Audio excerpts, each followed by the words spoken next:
it turned out I preferred rain to snow, so I stayed in the UK rather than Canada. Yeah. Right. Well, it's funny. I met Ammon online. To my knowledge, at least, I met Ammon Johns online back when I was publishing. Shortly after, in fact, I published Critical Thinking. When I was starting to work on the second book, that's when we made contact.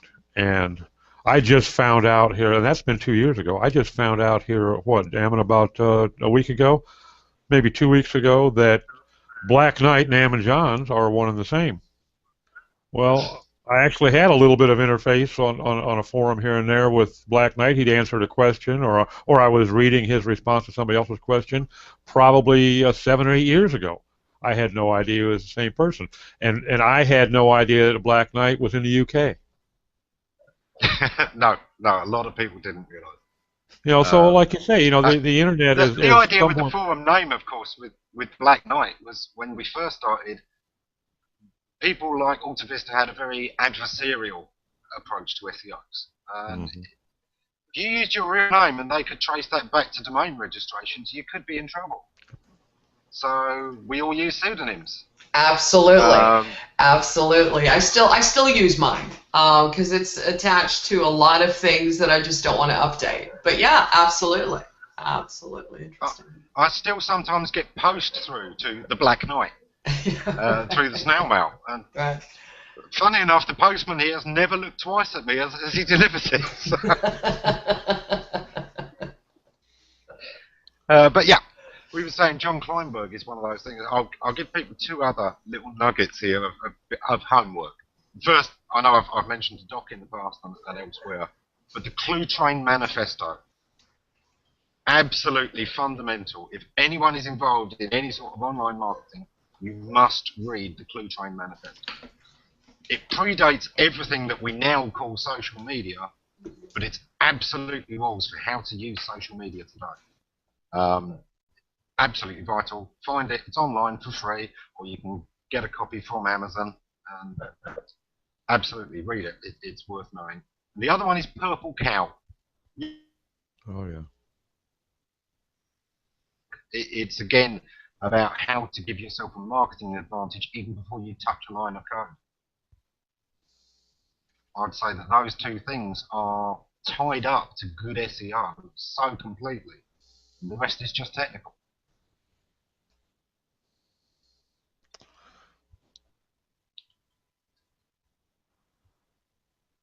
Maybe I'd add to that the tipping point. Have you read that one? No, I haven't. No, nor have I. No.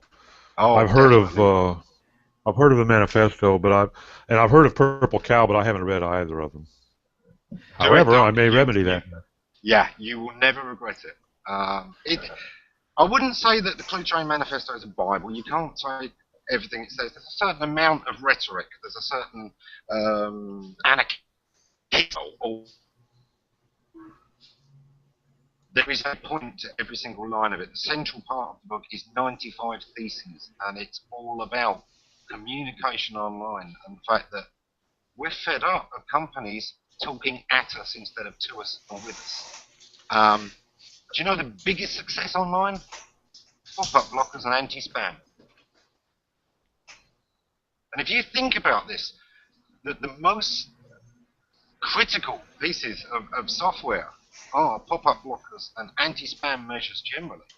It tells you how many companies are doing it terribly wrongly.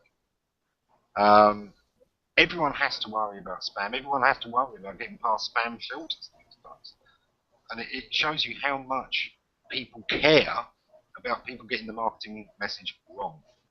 And there's a lot of SEOs out there who, because they're not getting feedback, because they're not seeing what's being blocked, think they're doing great. Not. Filters and pop-up blockers are out there. Think about what you're doing in context of people who install those, people who develop those.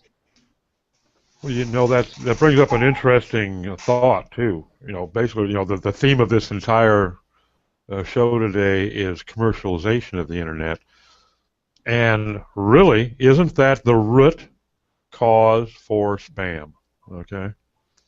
I mean, Of course. if we weren't trying to commercialize in some aspect or another, there'd be no spam, which is Yeah, an absolutely. unfortunate The advent. problem is that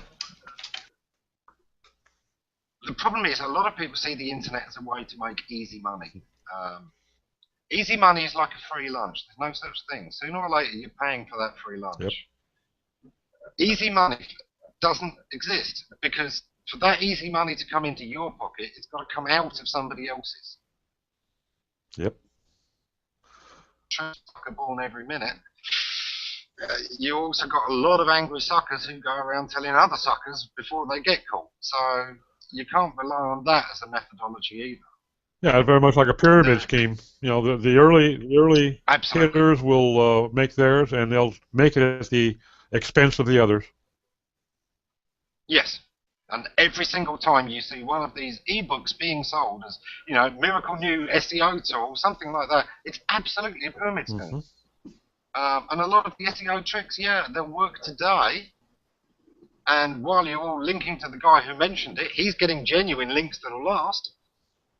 But that technique he published, well, Google's people are reading it right now and working out the counter for it. The more any trick or technique is discussed, the sooner Google block it, and it won't do a damn thing. It's that simple. Well, that's why so many SEOs, I think, if they do find a new technique, new that is working, if they're smart, they keep their mouth shut. They ride that horse. Don't blog about it. Don't share it, because then it'll get abused and it'll get turned off. Yeah. There's levels to that. Sometimes people do discuss them because it's fundamentally broken. It's not in the user's long-term interest. It's why I'm against a lot of spam. I saw search engines killed by spam. Alta Vista being a prime example. I'm sure Gabriella remembers this as well. Oh, yeah. Alta Vista became useless because it had so much spam in it. Everyone started turning to alternatives. And, oh, look, there was this shiny little thing called Google. No, I jumped to web crawler. Well, everyone I jumped to web crawler because I thought it was so clean, it was so neat, and it was just a spider, and it was Google. I mean, from there I jumped to Google because it was even cleaner. So yeah, those. But you're right, Alta Vista did take a hit, and I thought they were doing a good job, or at least, I mean, we used them. So. I used Alta Vista, and I liked InfoSeek as well. Oh yeah. InfoSeek had one feature. Yeah. InfoSeek had one feature that nobody else has yet, without getting deep into operators, that I really miss, and that was at the bottom of the SERPs. You could pull up a search for a given topic, and down at the bottom of the search, it gave you another secondary search box, search within results. Yeah. And for drilling down, that was fantastic. Oh yeah. And nobody has done that. Why on earth cannot, why can't somebody come up with that? That, from our standpoint, from a marketer standpoint or an SEO standpoint, drilling down was made just quick and easy for that. Yes. Yes. To an extent, search refinement is meant to go the same way. Well, yeah, if you're getting into operators, this is, of course, the suggestion box, because as you start typing, it's suggesting searches and maybe adding a couple of keywords to that you wouldn't necessarily immediately, but you think, oh yeah, that'll get me more specific results. I think that's helpful. Ask did it better because you searched for your results and then it had the deeper queries to the side, but Ask did quite a few things differently to Google and better. The only problem was the people behind it made some very, very bad commercial decisions. For a while, Tioma really had the ability to beat Google. The technology of it was closer to that hubs and authorities thing that I was talking about. Google had PageRank, but it was topic insensitive. It meant that PageRank just that PageRank between Einstein linking to you as a great scientist and Marilyn Monroe linking to you as a great scientist. It couldn't tell the difference. Tioma could. Tioma was much more tied to that hubs and authorities. It knew what somebody was a hub on, what somebody was an authority on, topically, and counted those links within the topic. great piece of technology, but it was really hampered by the owners. Yeah. Ask were always trying to monetize too soon. I think Google were very, very smart that way. They didn't monetize too soon. They were one of the last to take pay-per-click on. Most other companies have signed up with the early providers, particularly Overture. Even in Europe, we had eSpotting. eSpotting were always in a bit of trouble because they were just copying Overture. Because once they've signed a deal, that deal isn't there for you to come along second and sign as well. You can't follow. You're either first or you're the first loser. But what Google added to pay-per-click was one simple little thing that was absolute genius. That the amount of click to an ad got helped it rank higher. So you could pay less to rank higher than your competition if you got more click-throughs. Or if you were running an ad that was unpopular and wasn't getting many click-throughs, it would cost you more to rank in the same position. You had to make up the difference of cash. Right. And that helped charities and so on get good results for very small amounts, and made companies that were selling, I don't know, Hitler cigarettes with naked ladies on the cover pay more. So actually, they probably got plenty. The internet's a strange place. No, I think Google, their efforts at monetizing have been fantastic. They really have set the bar high on how to handle paid ads. And the model that they've established, I think, works very well. It drives me nuts when I see so many people complain, well, this guy's outranking me because he has a larger ad spend than I do. And, I'm sorry, I just don't buy that. That's just Google hating, okay? Yeah.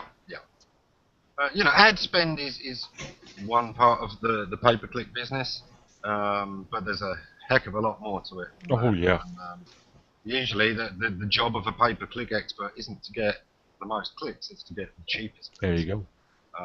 If you hire a pay-per-click expert and your spend goes up, there may be something wrong there. You should be getting much more results for less. In 2000, when I went in there and had a look at the pay-per-click, was cut the budget to a third. But they got 5 times the results in actual terms of sign-ups and click-throughs. So you were data mining even back then? Always. Yeah. Always. Yeah. SEOs are data miners. The SEO has a particular mindset. When I walk to work, I've already calculated the exact spot to cross the road where it's going to be one step less to get to work. I just can't help it. That's the way my mind works. I optimize everything from the order of picking up jars to make a cup of coffee to walking to work to anything like that. My mind just does that kind of thing. So we all need to think like jaywalkers then. I think all successful a tiny bit of OCD. That I'll agree. We are OCD. compulsive about detail. Yeah. Yeah, I do Sheldon, agree. you got something along those lines? Yeah, I know. I buy into that. Engineering mind? Exactly. You're always looking for the a little bit. You're not going to find the 30% more efficiency, but once in a lifetime. But if you can find a lot of 0.5% increases, that's where the gold is. Trim the fat. Trim the fat. Yep.